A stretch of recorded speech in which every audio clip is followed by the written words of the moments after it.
Hello dear friends, today again welcome all of you at our YouTube channel Maths by HL sir।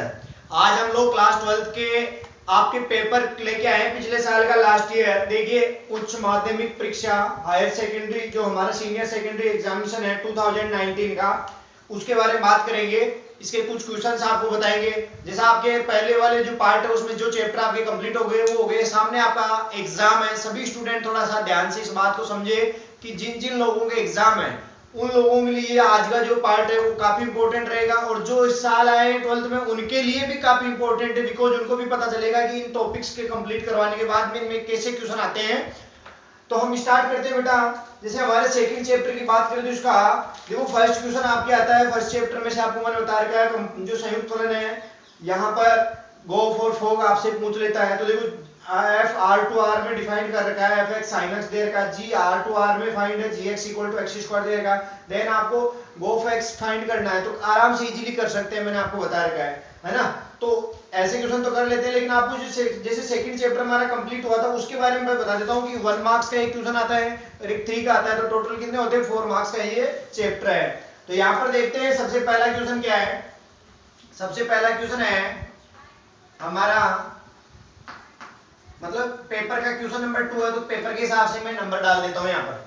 तो ये लिखा है बेटा sign, फिर बिग ब्रैकेट है tan inverse 1 plus cos inverse 1/√2 और bracket बंद का वैल्यू फाइंड करना है, इसका मान ज्ञात करना है कितना होगा।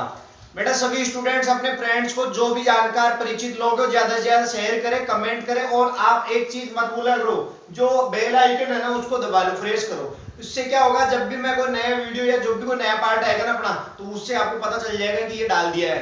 ओके, अब आप देखो इस क्वेश्चन को कैसे करेंगे। 1 नंबर का क्वेश्चन है, नोटबुक में कैसे करना है वो मेथड साथ के साथ आपको देखना है।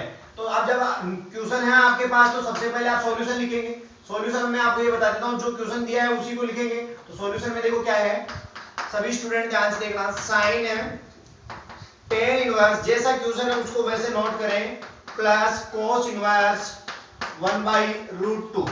इसकी वैल्यू फाइंड करनी है ना। तो बेटा देखो ध्यान से, इसके इक्वल में लिखेंगे, साइन तो साइन की जगह है, कोई दिक्कत नहीं है। सबसे पहले देखा जाए अंदर टेन इनवर्स 1 कितना होता है, आपको मालूम है ना। 10 कितने वैल्यू, 10 के अंदर कौन सा एंगल है जो 1 देता है, वो है आपके पास 45 यानी π/4। तो यहाँ पर π/4 आ जाएगा, तो ये 45 हो जाएगा, प्लस cos इनवर्स 1/√2। भाई 1/√2 कहां पर आता है, cos में, आपको ये भी पता है, ये भी 45 पे आता है, ये भी π/4 हो जाएगा रेडियन में। और आप जानते हैं π/4 प्लस π/4 कितना हो जाएगा, π/2। तो मैं नीचे लिख देता हूं साइन π/2, और साइन π/2 की वैल्यू कितनी होती है आप अच्छे से जानते हो बेटा 1। सो ये हमारा आंसर हो जाएगा, पीछे आंसर लिख दो। तो इसका जो आंसर है वैल्यू है उसका वैल्यू कितना आएगा 1। तो ये 1 मार्क्स का 1 नंबर का जो क्वेश्चन है वो आपकी इस टाइप का आएगा। बहुत इजी है, कुछ भी नहीं है, आप आराम से कर सकते हो। बस कॉन्फिडेंस, विश्वास, अच्छे से आत्मविश्वास की कमी नहीं रहे। अगर ये कमी रही पेपर में हड़बड़ाहट रहा तो कितना ही आसान क्वेश्चन आ जाएगा, गलत हो जाएगा आपका। लेकिन अगर आपके पास अच्छा आत्मविश्वास है, सिर्फ आत्मविश्वास लेकर के जाने से भी कुछ नहीं होगा, पढ़ाई तो करनी पड़ेगी। अच्छे से सारे क्वेश्चनों को आप निकाल के जाए, सारे एक एक नंबर के कैसे क्वेश्चन आते हैं आपको नॉलेज है, और अगर नहीं है तो और देखे मेरे को बताएं। मैं आपको बता दूं कल के या अगले जो पार्ट है उसमें आपके मैं पेपर भी डालूंगा मैं बना करके, उन पेपर्स को आप सोल्व करें। अब प्रैक्टिस कर ले, 3 4 5 दिन बचे हैं आपके एग्जाम में, है ना। तो देखो ध्यान से बेटा, अब अगला एक क्वेश्चन है, मैं देखो आपके थर्ड चैप्टर भी करवा चुका हूं और एक फोर्थ चैप्टर को भी करवा चुका हूं, है ना। तो इसको मैं हटा देता हूं, ये क्वेश्चन आपके हो जाएगा। अब इसका 3 मार्क्स का क्वेश्चन जो है उसके बारे में बात कर लेते हैं पहले, तो फिर हम दूसरे चैप्टर के क्वेश्चनों पे आते हैं। तो वो हमारे क्वेश्चन नंबर है, आप यहाँ देख पा रहे होंगे 16 नंबर का क्वेश्चन आता है 3 मार्क्स का, क्योंकि सेक्शन सी यहीं से स्टार्ट होता है। 11 से 15 तक के 2-2 नंबर के क्वेश्चन होते हैं। भैया देख लीजिए सेक्शन से मतलब सी में सिद्ध कीजिए cos inverse 63/65 plus 2 tan inverse 1/5 दिख रहा है, और बराबर में आपको प्रूव करना sin इनवर्स 3/5। तो बेटा पहले मैं ये क्यों, अच्छा इसमें ऑप्शन होता है अथवा का और का, और नीचे और देखा है समीकरण tan inverse 3x plus tan inverse 2x equal to 5/4 को हल कीजिए। तो दोनों में जो आपको अच्छा लगे वो कर सकते हो। बेटा मैं आपको ये बताना चाहता हूँ कि ये क्वेश्चन होगा कैसे। तो देखो प्रूव करना है cos इनवर्स, मैं यहाँ पर लिख देता हूँ प्रूव दैट, यानी सिद्ध कीजिए सभी स्टूडेंट थोड़ा सा ध्यान रखना कि कैसे क्वेश्चन आते हैं, इससे पता अंदाजा भी चल जाएगा। तो cos इनवर्स 63/65 और जो मैंने आपको इस पार्ट के क्वेश्चन करवाए उनमें से आप ये दोनों क्वेश्चन देख पाएंगे, एग्जाम में आ जाएंगे, देख लेना, ठीक है। और डेटा चेंज हो जाए वहां मैं कुछ कह नहीं सकता, बाकी करीब करीब वही क्वेश्चन आने हैं। 2 tan इनवर्स 1/5 इक्वल टू आपको लाना बेटा sin इनवर्स 3/5। कुछ स्टूडेंट सोच रहे होंगे कि ये तो मेरे को आते हैं, मैं क्यों देखूं इस वीडियो को, क्यों भेजूं। बेटा ये मेरा मकसद ये नहीं है कि आपको आते हैं इसलिए मैं जबरदस्ती करूं। मेरा कहने का मतलब ये है कि इसको बोर्ड के एग्जाम में आप अपनी नोटबुक में कैसे करेंगे। बड़ी चीज मेथड प्लस आना, ये दोनों आना भी है, ट्यूशन भी आना चाहिए, और नंबर 2 क्या है, मेथड भी होना चाहिए। तो सॉल्यूशन में आप सबसे पहले क्या करेंगे, लेफ्ट हैंड साइड लेंगे इस क्वेश्चन की। तो लेफ्ट हैंड साइड लेने पर इसका मतलब हो गया हमारा लेफ्ट हैंड साइड क्या है, cos इनवर्स 63/65 लिख लेंगे, प्लस का 2 tan इनवर्स 1/5। कोई दिक्कत नहीं है ना। आज मैं कह रहा हूं आपको बहुत फायदा मिलेगा। जितने भी स्टूडेंट्स हैं ना 12th के, चाहे वो नए आए हैं चाहे वो पुराने हैं, जो एग्जाम देने वाले 18 जून को 18 जून का इनका एग्जाम है, चाहे वो सीबीएसई से हो आरबीएसई से हो, जो भी है, आप सिर्फ एग्जाम नहीं देके अपना मेथड पैटर्न सीखे, देखो कैसे क्वेश्चन आता है। यहाँ cos inverse 63/65 plus 2 tan inverse 1/5 है। तो यहाँ पर बहुत इजी है। देखो पहला काम तो ये है कि इसका cos इनवर्स का कुछ नहीं करना।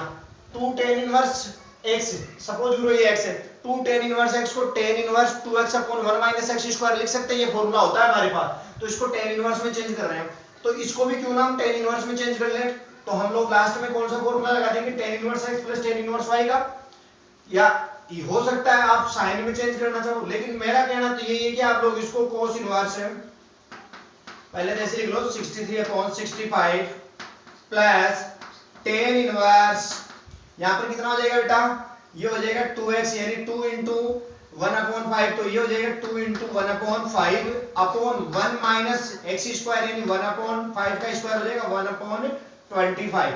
ओके, अब यहां पर देखो अगला स्टेप हमारा क्या रहेगा, cos इनवर्स है 63/65 प्लस tan इनवर्स, यहां पर कितना हो जाएगा बेटा 2/5 और नीचे कितना हो जाएगा 24/5, 24/5 सॉरी 25, तो 2/5, तो नीचे से 5 को अगर कैंसिल करेंगे तो ये मैं ऐसे लिख सकता हूँ 2/5 इंटू जो 24/5 है वो उल्टा कितना हो जाएगा 25, 24/25 क्या हो जाएगा 25/24।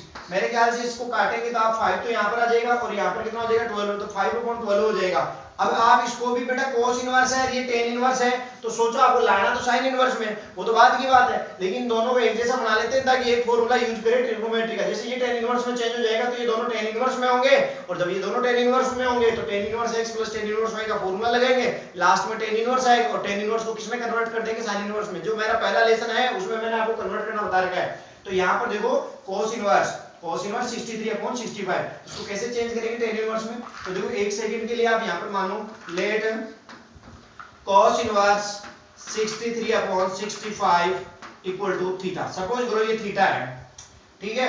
तो cos थीटा इक्वल टू क्या हो जाएगा बेटा 63/65, जानते हैं ना इस चीज को आप। अब यहां पर आप लोग एक काम करो, राइट एंगल ट्राइंगल बना लो, समकोण त्रिभुज, समझ गए ना मेरी बात। अब आप लोग देखो इसमें होता क्या है कि ये वाला 63 हो जाएगा, ये वाला 65 हो जाएगा। ओके, तो ध्यान से देखो 65 का स्क्वायर में ये वाले साइड फाइंड करेंगे, पाइथागोरस थ्योरम से 65 का स्क्वायर करके उसमें से 63 का स्क्वायर आप लेस करें और जो बचे उसका स्क्वायर रूट वर्गमूल कर ले। तो 65 का स्क्वायर कितना हो जाएगा, देखो 60 का 36, 5 का 25 और 60 into 5 कितना हो जाएगा 300, उसको 2 से मल्टीप्लाई कर देंगे 600, यानी 3600 प्लस 25 प्लस 600 कितना हो जाएगा 4225। तो भैया ये तो आपके आ गया 65 का स्क्वायर, उसमें से आपको क्या लेस करना है 63 का स्क्वायर। 63 का हो जाएगा 3660 का होता है, 3 का 9 हो जाएगा, 37 18 180 का डबल हो जाएगा 360, तो 360 में 9 ऐड कर देंगे 369 और आपके 3600 और ऐड कर देंगे तो कितना हो जाएगा 3969। तो ये 63 का स्क्वायर हो जाएगा मेरे ख्याल से। अब आप लोग देख सकते हैं यही होगा ना इसका, ठीक है, ये भी सही है। तो अब आप इसको लेस करेंगे तो कितना रह जाएगा, देखो यहाँ पर 31, तो ये 4000 में से रह गया, इधर 225 ऊपर है तो 31 और 225 कितना हो जाएगा भैया, ये हो जाएगा आपके 256। ओके बेटा 256 का स्क्वायर रूट यानी वर्गमूल करना है, जानते कितना हो जाएगा 256 का वर्गमूल 225 कितना होता है 15, तो यहाँ पर कितना हो जाएगा मेरे ख्याल से 16 होता है ना, याद है ये तो, ठीक है। तो यहाँ पर आप कितना लिख लेंगे 16। तो ध्यान से देखो अब अगला स्टेप क्या है? सो हम लोग इसको मैं हटा देता हूं यहां से, ये कैलकुलेशन के लिए किया था। सो टेन थीटा, भैया हमको टेन में चेंज करना, तो टेन थीटा इक्वल टू क्या हो जाएगा? 16/63, 16/63। बिल्कुल निश्चित रहिएगा आप टेन, अब थीटा वापस से थीटा निकालो, क्योंकि थीटा ही था ना, ये चीज थीटा थी, ये थीटा के इक्वल थी, तो आप लास्ट में वापस वही थीटा के इक्वल ही निकालेंगे। तो थीटा इक्वल टू क्या हो जाएगा? Tan inverse 16/63। मैं क्या कह रहा था आपको भी, थीटा ये है और यही वही थीटा है, लेकिन ये टेन इनवर्स में दिखाई दे रहा है, यानी ये वाली चीज इसके क्या है? इक्वल है। तो जो यहाँ पर आपके पास लेफ्ट साइड में था उसकी जगह आप ये लिख सकते हैं। तो आप आ जाओ बेटा, फिर क्या हो जाएगा? नाउ लेफ्ट हैंड साइड में किसके इक्वल दिखाई देगी? टेन इनवर्स 16/63, 16/63 आ गया ना, और प्लस का साइन लगा दो टेन इनवर्स। यहां पर आप क्या लिखने वाले हैं बेटा? भैया देखो, 2 12 हो जाएगा यहाँ पर, और यहाँ 5 हो जाएगा, तो 5/12 मैंने आपको बताया था, ये 5/12 आ जाएगा कैलकुलेशन। अब यहाँ दोनों में फॉर्मूला लग जाएगा। कौन सा वाला फॉर्मूला लगाएंगे? Tan inverse x plus tan inverse y का। आप जो है ना ज्यादा दिमाग नहीं लगाना, बस अपन को फॉर्मूला लगा करके फटाफट फटाफट कैलकुलेशन करनी है। 16/63 हो जाएगा, प्लस का 5/12 हो जाएगा, बट्टे में 1 माइनस 16/63 हो जाएगा, इंटू में 5/12 आएगा। फॉर्मूला आपको याद है। अब एलसीएम लेंगे भैया, एलसीएम 63 इंटू 12 ये आ जाएगा। तो देखो टेन इनवर्स मेरे ख्याल से 63 इंटू 12 एलसीएम लेंगे तो 12 तो किससे गुणा हो जाएगा? 16 से। तो 12 इंटू 16 कितना हो जाएगा? 12 का स्क्वायर 144 प्लस 4 और ज्यादा है तो 12 चौक 48। अब 48 आप 144 44 में जोड़ेंगे 48 तो कितना हो जाएगा आपको मालूम है ना भाई? आपको मालूम है ना कितना हो जाएगा? 92, तो 192 आ जाएगा मेरे ख्याल से। प्लस अब 63 इंटू 5 कितना हो जाएगा? 5 या 15 हो जाएगा, 6 5 30 हो जाएगा, 315 हो जाएगा, और नीचे 63 इंटू 12 रहेगा। ऐसे एलसीएम इधर लेंगे तो 63 इंटू 12 रहेगा, ये दोनों चले जाएंगे, कट जाएंगे, और आपके पास 63 इंटू 12 का जो रिजल्ट है वो इधर 1 से मल्टीप्लाई होगा। तो ये 63 इंटू 12 कितना होगा? देखो सोचने वाली बात है, 10 से गुणा कर दो 630, तो ये हो जाएगा 63 इंटू 2 कितना हो जाएगा? 126। अब 630 में 100 जोड़ दे तो कितना हो जाएगा? 730, और ऊपर 26 और जोड़ दे तो कितना हो जाएगा? 756। मेरे ख्याल से आपको समझ में आ गया होगा। माइनस आप लोग यहां पर कितना करेंगे? 16 पंचे कितना हो जाएगा? 80। तो लो भैया, अब ये कितना हो गया? टेन इनवर्स 192 प्लस 315, 5 और 2 कितना हो गया? 7, और यहां पर 9 और 1 कितना हो जाएगा? 10, हासिल 1 और 5 507 हो जाएगा। नीचे 756 में से 80 कम करना है आपको। 756 में से 80 कैसे कम करेंगे? देखो सीधी सी बात है, आप 100 कम कर दो 756 में से, 656, 20 वापस दे दो इसको, 20 वापस दे देंगे कितना हो जाएगा? 666 और 76। आ गया ना समझ में? अब आपको लग रहा होगा कि ये कोई कैंसिल हो तो मैं कैंसिल कर लूं, तो देखो यहां पर एक काम कर सकते हैं, 507 यानी कि कितना हो जाएगा? 5 और 7 12 हो रहा है, यानी 3 से डिवाइड कर सकते हैं क्या? 2 से तो होगा नहीं, और 6 और 6 12 और 7 19 नहीं हो रहा है 2 से, सॉरी 3 से, 3 से भी नहीं होगा, तो आप लोग किससे ट्राई? 4 से करेंगे नहीं, 5 से करेंगे नहीं, 6 से नहीं करेंगे, फिर किससे करेंगे? 7 से कर सकते हैं। तो 7 7 49 होता है, लेकिन एक बचेगा 17 नहीं जाएगा, तो यहाँ पर आपके पास बैठेगा नहीं। 8 से करेंगे नहीं, 9 से वैसे ही नहीं होगा, और 10 से करेंगे नहीं, 11 से करो, फिर 11 से करेंगे तो कितना हो जाएगा भाई? टेन इनवर्स यहां पर हो जाएगा 11 चौक 44 हो जाएगा, और बचेगा कितना? 6। ये भी नहीं होगा, 11 से भी, 12 से भी नहीं होगा, 13 से करके देखते हैं, 13 3 39, फिर बचेगा 11, बिल्कुल 13 से हो रहा है, 13 3 39, और उसके बाद में बचेगा आपके पास 11, 11 के पास में 7 उतार देंगे, कितना हो जाएगा? 117। सोचना है, देखो बेटा कुछ नहीं है नया, कुछ नहीं, ऐसे नहीं है कि हम रट के ट्यूशन को बिल्कुल ऐसे कर ले, कुछ नहीं है, जो भी आप सोच के करेंगे ना कैलकुलेशन बढ़िया सही ढंग से करें, बस काम फॉर्मूला फटाफट करें। आपका काम है बस इसको जो है ना अच्छा लगे आपको तो ज्यादा से ज्यादा बच्चों को आप पहुंचाए, ताकि ज्यादा से ज्यादा बच्चे इस चीज को सीखें, सब लोगों को फायदा हो। तो देखो अब यहाँ पर 11 117 हो जाएगा, 13 का पार्टा आप बोलते 9 बार कितना आता है भैया? 13 10 130, मतलब 13 कम करते 117 ना, नहीं पता है वो तो 13 नाम कितना हो जाएगा? 117। अब नीचे आ जाते हैं, नीचे कितने बार जाएगा? 13 का भाग लगाइए, कितना होता है? 13 पंजा 65 होता है, तो 5 यहाँ पर डाल देंगे, और 65 का 2 रह गया, 2 के पास में 6 उतार दो, 26, यानी 13 दूनी 26। मैंने कहा था आपको अभी भी 13 का जा रहा है, यानी टेन इनवर्स अभी कुछ नहीं बिगड़ा, 13 3 39, 13 6 52, ये आ गया टेन इनवर्स 3/4। मैंने कहा है लास्ट में आपको साइन इनवर्स में दिखाना है ना, टेन इनवर्स में तो आ चुका, साइन इनवर्स में दिखाने के लिए फिर से आप मान लो लेट माना, क्या मान लेते बेटा इसको? पहले वाले को थीटा माना था, इसको फाई मान लेते हैं, ये कोई एंगल कोण फाई है, तो यहां से टेन फाई इक्वल टू कितना हो जाएगा भाई 3/4। तो मुझे बताओ बेटा टेन का थीटा एंगल है, टेन फाई इक्वल टू 3/4 है, तो साइन फाई इक्वल टू क्या आएगा, यहाँ पर राइट एंगल ट्रायंगल बना लो, बहुत ही सिंपल है, ये एंगल इसका फाई है और टेन के अकॉर्डिंग ये 3 है, ये 4 है, तो ये कितना आएगा स्वतः आपको मालूम है 5 आ जाएगा। तो आप लोग इसलिए कह सकते हैं भाई साइन फाई इक्वल टू भाई 3/5 आएगा। और सो हम लास्ट में यहाँ पर थोड़ा सा जगह नहीं है, इधर कर देता हूं मैं, तो लास्ट में हम कह देंगे now left hand side LHS की बात करूं तो भाई फाई इक्वल टू यहां से क्या निकलेगा, फाई इक्वल टू यहां से निकलेगा साइन इनवर्स 3/5।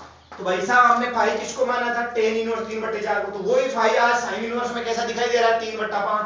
तो यहां पर ये बदल के आ जाएगा साइन इनवर्स 3/5 और यही मेरा क्या है RHS राइट हैंड साइड। भाई साहब ये सवाल हो गए हैं जो कैलकुलेशन में बच्चे कहते हैं काफी टाइम खराब होता है। भाई साहब 3 नंबर देके जाएगा आपको, 3 नंबर सवाल देके जाएगा, लेकिन ये समझाने में टाइम लगा, अगर फटाफट आप करोगे तो मुश्किल से 5 से 6 मिनट लेगा, इससे ज्यादा आपका सवाल नहीं लेगा, है ना। तो मैं उम्मीद करता हूँ सभी स्टूडेंट को ये समझ में आ गया होगा। बस आप इसको शेयर करते रहिए, कमेंट में लिख देना अगर कोई कहीं समझ में नहीं आए तो। बस मैं पेपर का अगला क्वेश्चन करवा रहा हूँ जो आपके इसके ऑप्शन में क्या है, ये समीकरण है, ये तो सिद्ध करना था, प्रूव करना। ये आपके पास इक्वेशन है tan inverse 3x plus tan inverse 2x equal to π/4 को हल करना है। हल करके क्या करते हैं, देखो नहीं दिखता हो सही तो मैं शायद कोशिश करूंगा दिख जाए, दिख रहा होगा सभी स्टूडेंट्स को। ये क्वेश्चन हमारा 16 है, अथवा में दोनों क्वेश्चन दे रखे हैं, ठीक है। तो मैं यही चाहता हूं कि ये वाला सेकंड जो क्वेश्चन है वो यहाँ पर बोर्ड पे लिख देता हूं, सोल्व करके x की वैल्यू फाइंड करनी है। ओके, नंबर 16 का और अथवा वाला ऑप्शन है ना, वो है इक्वेशन है हमारे पास tan inverse 2x plus tan inverse 3x equal to π/4 को सोल्व कीजिए, इसको सोल्व कीजिए। तो देखो सॉल्यूशन, बस मैंने आपको कहा सॉल्यूशन आप मेथड देखते जाइए, बिल्कुल बाकायदा, कहीं कोई प्रॉब्लम नहीं करनी। पूरी इक्वेशन है, सो आप पहले इसको नोट करिए। गिवन क्या है आपके पास दिया है, वो है tan इनवर्स 2x, गिवन है tan inverse 2x plus tan inverse 3x equal to π/4। भाई साहब tan inverse x plus tan inverse y का फॉर्मूला आपके पास यहाँ पर लगने वाला है, तो यहाँ पर लगाएंगे कैसे, tan inverse 2x plus 3x upon 1 minus 2x into 3x, बस ये फॉर्मूला लगाया इक्वल टू π/4। हाँ एक काम कर लेना, क्वेश्चन छोटा पड़ेगा तो आप लोग इधर एक काम कर लेना, रीजन लिख देना tan inverse x plus tan inverse y equal to tan inverse कौन सा फॉर्मूला आपने यूज किया वो यहां लिख दिया, x plus y upon 1 minus xy। Okay, और आ जाए इधर ये वाला चिन्ह लगेगा, क्योंकि जब भी हम सोल्व करते हैं और वैल्यू निकालते हैं तो वो इक्वेशन होती है, और इक्वेशन के हमेशा लेफ्ट और राइट साइड के बीच में तो इक्वल रहेगा। अब इधर जो है ना वो चलता है, क्योंकि लेफ्ट एंड राइट साइड दोनों साथ चलती है, तो इधर ये वाला साइन लगाना पड़ता है। ओके, तो मैं यहाँ पर बात कर लेता हूँ, ये कितना हो जाएगा भाई tan इनवर्स 2x और 3x को जोड़ना है 5x हो जाएगा, नीचे कितना हो जाएगा 1 माइनस 2 इंटू 3 6 हो जाएगा, x इंटू एक्स स्क्वायर हो जाएगा इक्वल टू π/4 हो जाएगा। और जानते हैं आप tan उधर चला जाएगा कितना हो जाएगा, tan आप भेज ही दो ना, चला जाएगा क्या उधर भेज ही दो साथ के साथ ही, क्योंकि tan तो यहीं से चला जाएगा ना, तो tan इनवर्स का हो जाएगा tan π/4, और सब जानते हैं tan π/4 कितना हो जाएगा, तो मैं यहाँ पर इसको लिख सकता हूँ 1। अब देखो 1 से ये 1 माइनस 6x स्क्वायर मल्टीप्लाई होगा तो 1 minus 6x square equal to क्या दिखेगा आपको 5x, और मेरे ख्याल से आप जो है इसको क्या लिख सकते हैं 1 माइनस 6x स्क्वायर को इधर एक की तरफ ले जाओ तो ये 6x स्क्वायर प्लस का दिखेगा, और ये प्लस का 5x है ही, और ये 1 भी उधर चला जाएगा तो ये क्या हो जाएगा प्लस का 1, और इक्वल में क्या रह जाएगा इधर 0, यानी एक साइड में इक्वल में 0 रह जाएगा। ये क्या है, सॉरी यहाँ पर -1 है ना, यहाँ पर ये आपके पास एक द्विघात समीकरण है, क्वाड्रेटिक इक्वेशन। बेटा सभी बच्चे ध्यान से समझना, इस द्विघात समीकरण को आप सोल्व करके x की 2 वैल्यू फाइंड करेंगे पहला काम, क्योंकि क्वाड्रेटिक है तो 2 मान तो देगी। अब ये लास्ट में चेक करना है कि कौन सा सही रहेगा, कौन सा आपके इस इक्वेशन को जो दी हुई है उसको सेटिस्फाई नहीं करेगा। जैसे सपोज करो ये इक्वेशन फर्स्ट है, ओके, तो हम लोग यहाँ पर लिखने वाले थे, मल्टीप्लाई करने पर तो माइनस का 4 है, ऐड करने पर प्लस का 5 है। बताइए ना, आप सोचो माइनस का 6 कब आएगा, प्लस का 5 कब आएगा। माइनस का जो है 6 तभी आएगा जब आप लोग देखो 6 माइनस का ले लो चाहे प्लस, अब लेना ये बीच वाला जो नंबर है प्लस का है, तो आपको 6 किसका लेना पड़ेगा, प्लस का। प्लस के 6 को -1 से मल्टीप्लाई करेंगे तो माइनस का 6 मिल जाएगा रिजल्ट, और जब जोड़ेंगे प्लस के 6 में -1 यानी कि आपके यहाँ पर प्लस का 5 बच जाएगा। तो मैं यहाँ पर टुकड़े कर देता हूँ, 6x² प्लस 6x माइनस का 1x यानी माइनस का x हो जाएगा, और -1 = 0। तो बेटा ध्यान से देखो, 6x कॉमन ले लेंगे इन दोनों में से, तो ये हो जाएगा x + 1 हो जाएगा ना यहाँ पर, और माइनस का 1 कॉमन आ जाएगा यहाँ पर, तो x + 1 यहाँ पर हो जाएगा = 0। समझदार है आप सभी स्टूडेंट, x + 1 कॉमन आ जाएगा, तो अगला जो नया ब्रैकेट है उसमें रहेगा 6x - 1 दोनों फैक्टर आ गए = 0। तो यहाँ से या तो x + 1 = 0 या फिर 6x - 1 = 0। तो यहाँ से समझदार है आप, x = क्या मिलेगा, -1 है ना। मैं इसको आगे लिख देता हूँ इधर भाई, पहले वाले सेक्शन में तो x = मिलेगा आपको -1, और इधर मिलेगा x = 1/+6 यानी 1/6 है ना। बेटा ये जो माइनस वाला मान है, एक प्लस का है और एक माइनस का है, ये जो माइनस का मान है बड़े ध्यान से समझना, ये जो इक्वेशन फर्स्ट है ना जो गिवन है हमारे को दी हुई है, इसको सेटिस्फाई नहीं कर रहा। बहुत सारे स्टूडेंट्स इस साल जब दिया आया था, या ऐसे क्वेश्चन आता है एग्जाम में, ऐसे क्वेश्चन जरूर देता है, इजी होता है, लेकिन देने का कारण है कि वो जो है ना दोनों को आंसर लिख के आ जाते हैं। आपको ये देखना पड़ेगा कि होंगे कि नहीं होंगे। ऐसा नहीं कह रहा कि हर केस में माइनस वाले नहीं होंगे, कुछ केस में दोनों वैल्यू होती है, कुछ में नहीं होती, तो वो क्या है चेक करते हैं। ये x की जो वैल्यू है ना -1, वो इस गिवन इक्वेशन में आप सेटिस्फाई करवाएंगे तो इसको संतुष्ट नहीं करेगी। कैसे, अगर आप -1 यहाँ पर डालेंगे तो tan इनवर्स -2 आएगा, और tan इनवर्स -2 को आप क्या लिख सकते हैं, -tan इनवर्स 2 है ना, और प्लस फिर tan इनवर्स -3 आएगा, तो ये भी माइनस का हो जाएगा tan इनवर्स -3, और दोनों में से माइनस का चिन्ह कॉमन लेंगे तो tan इनवर्स 2 + tan इनवर्स 3 होगा। तो कहीं ना कहीं दोनों जो है प्लस का बनेंगे, तब उसके बाहर कॉमन रहेगा माइनस का चिन्ह, तो दोनों को देखो tan इनवर्स में दो चीजें माइनस की है, अब दोनों चीजें यानी दोनों एंगल किसके है भाई, माइनस का tan इनवर्स 2 का मतलब क्या है, आप तो इस चीज को समझो भाई। tan इनवर्स आपने x की वैल्यू -1 चेक कर ली इसमें डाल के कि -2 हो जाएगी, x की वैल्यू -1 चेक करेंगे -2 हो जाएगी, इसको आप लिख सकते हो tan इनवर्स 2। अब आप जानते हो ये एक प्रकार से क्या होता है, कोण होता है, एंगल मैंने आपको बता रखा, ये वाला कोण माइनस का है, ऐसे ही ये वाला एंगल भी माइनस का। दो माइनस के कोण, माइनस के एंगल को ऐड करके आप π/4 ला सकते हो क्या, नहीं ला सकते प्लस का। तो सो हम लोग इसको जो है ना इसीलिए कह देते हैं कि यहाँ पर माइनस वाला जो है वो वैल्यू इस गिवन इक्वेशन को सेटिस्फाई नहीं करेगी। तो आप अपने हिसाब से लिख लेना लैंग्वेज, तो आप ये लिख सकते हो क्योंकि x = -1 is not satisfy given equation, या आप लिख सकते हो गिवन इक्वेशन भी लिख सकते हो, या गिवन इक्वेशन के बजाय आप इक्वेशन फर्स्ट भी लिख सकते हो, है ना। यानी समीकरण 1 को x = -1 संतुष्ट नहीं करता है, इसलिए अतः लास्ट में हम आंसर लिखेंगे सो, या जो भी अपने हिसाब से लैंग्वेज में x = 1/6 हमारा क्या होगा आंसर, ये लिख दो ताकि उसको पता चल जाए एग्जामिनर को ये आंसर है। भाई साहब ये क्वेश्चन बिल्कुल करेक्ट हो जाएगा अगर आपने इस आंसर को लिख दिया, इसको आपने इस कारण से छोड़ दिया। रीजन भी तो होना चाहिए ना छोड़ने का, भाई ये क्यों नहीं सेटिस्फाई कर रहा, क्यों नहीं कर रहा, इसका रीजन मैंने बता दिया, ये इक्वेशन को सेटिस्फाई नहीं कर रहा, इसलिए x की वैल्यू -1 नहीं होगी, ओनली x = 1/6 होगा। सभी स्टूडेंट्स को ये कैसा लगा ये मेरे को बताना, और मैं आपको कह रहा हूँ इसके अलावा और भी क्वेश्चन है जो अगले इस पार्ट के बाद में और बना लेता हूँ, क्योंकि ज्यादा लंबा जो है थोड़ा सा ज्यादा लंबा हो जाता है ना, इसमें क्वेश्चन काफी है। तो मैंने सेकंड चैप्टर से रिलेटेड जो भी क्वेश्चन करवाए इससे आपको पता चल जाएगा कि क्वेश्चन कैसे आने वाले, ऐसे ही क्वेश्चन आएंगे, बट लेकिन थोड़ा सा आपको बड़े धैर्य के साथ में आराम से स्पीड भी रखनी है और शांतिपूर्वक सोच के क्वेश्चन को करना। थैंक यू सभी स्टूडेंट्स का।